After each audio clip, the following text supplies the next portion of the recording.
Welcome back to the Pigeon Tarot Simple Guide to Astrology through Tarot.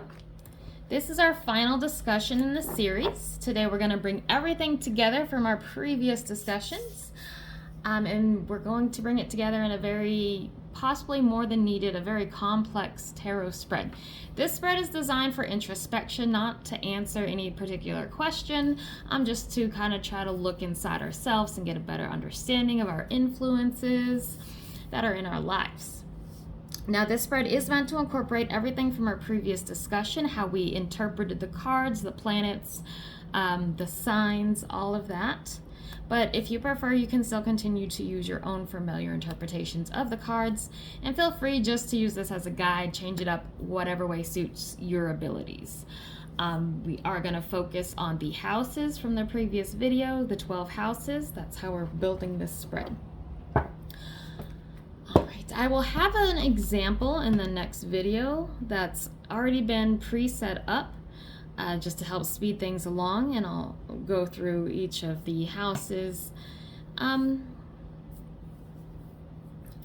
then I'll also include the transcripts of the previous videos so that you don't have to keep going back to the video. You can just like read what you need. So first off, you'll need to know your sun sign, your moon sign, your rising sign. There are different calculators on the internet that you can find. You'll just need your birth date, your birthplace, and if you know at your birth time. If you don't know, you can approximate. It's not that important to be super specific in this spread. We are going to focus on the major arcana, but we will have the minor arcana included as well in a way, so do keep those nearby. Or if you want, you can just use all the cards. Like I said, you can change it however feels comfortable for you. You don't have to use reversals, but they could be helpful. They'll show blocked energy in a house that you may want to work on opening up. We will also explore blocked and conflicting energies in a different way in our spread. So we're not going to be using reversals in our example. Also pay attention to what house your sun, moon, or rising sign fall in, as these are important areas of focus for you.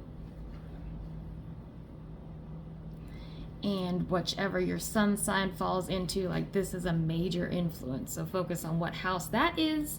And if a card that is not your sign happens to fall in its own house, as we've previously described in the other videos, also take note, as this may be something important for you to focus on. All right, so we'll use all the major arcana. I've already pulled those out. And how we're going to do this is you're going to lay it out like a clock. And you'll just go around.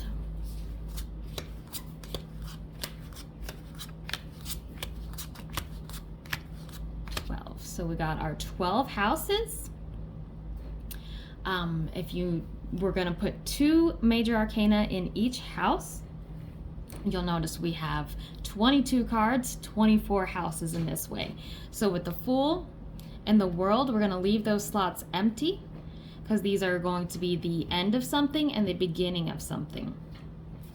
And so we'll pull a minor arcana to see what that'll be. So then you'll just go around, like I said, 2 cards for each slot. I'm just showing you how to lay them down. If I had more room, this would be much more spread out. And I think I've missed a couple there.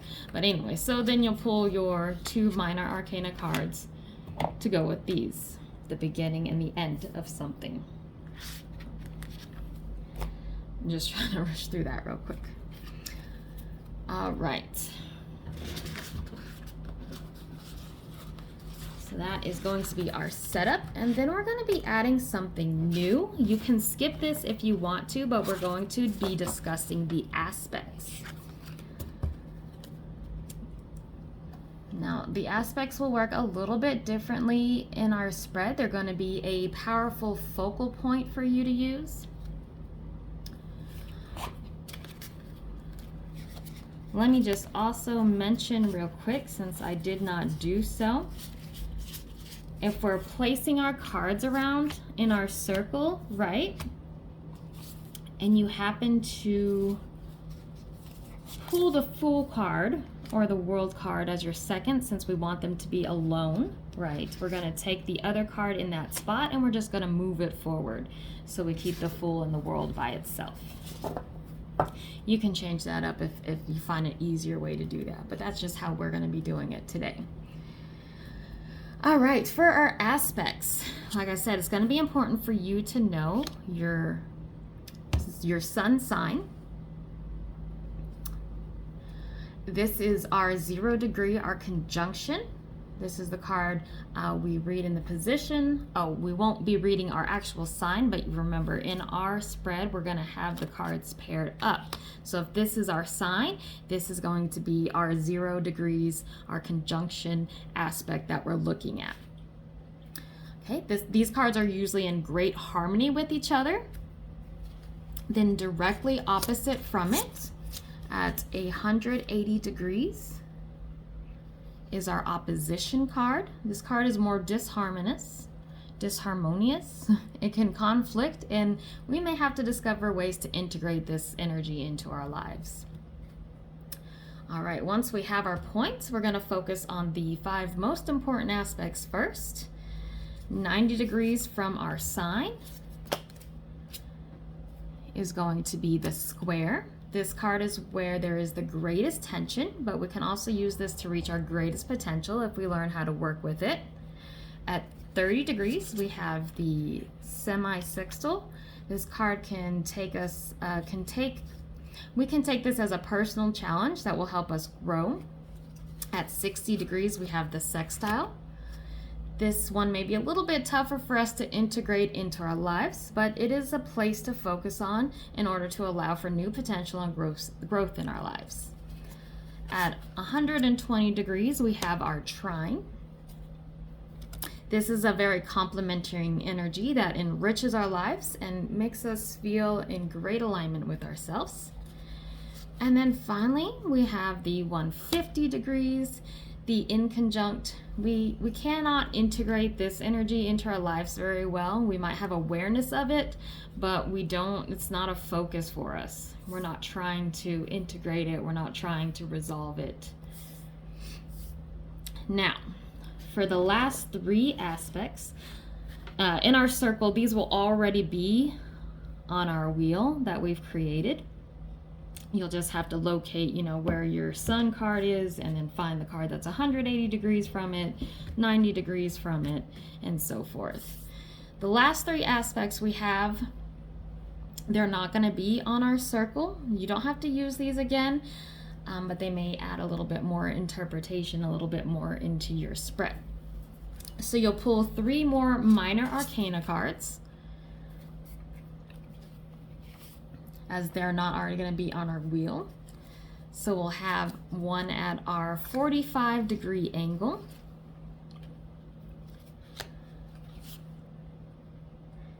Now this is a block for us. It shows inflexibility, but when we learn to understand this block that we have, we can learn to integrate it into our lives. At 72 degrees, we have the quintile. This is patterns of behavior that we can work with to help expand ourselves further.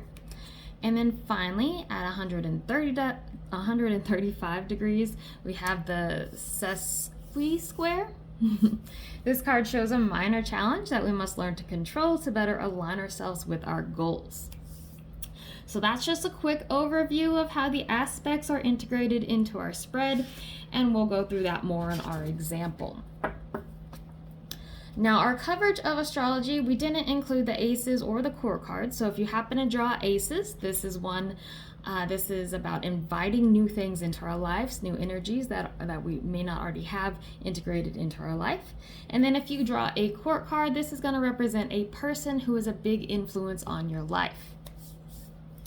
All right, so now that we have gone over this introduction, be sure to check out our next video for our example reading where we're going to put all this together.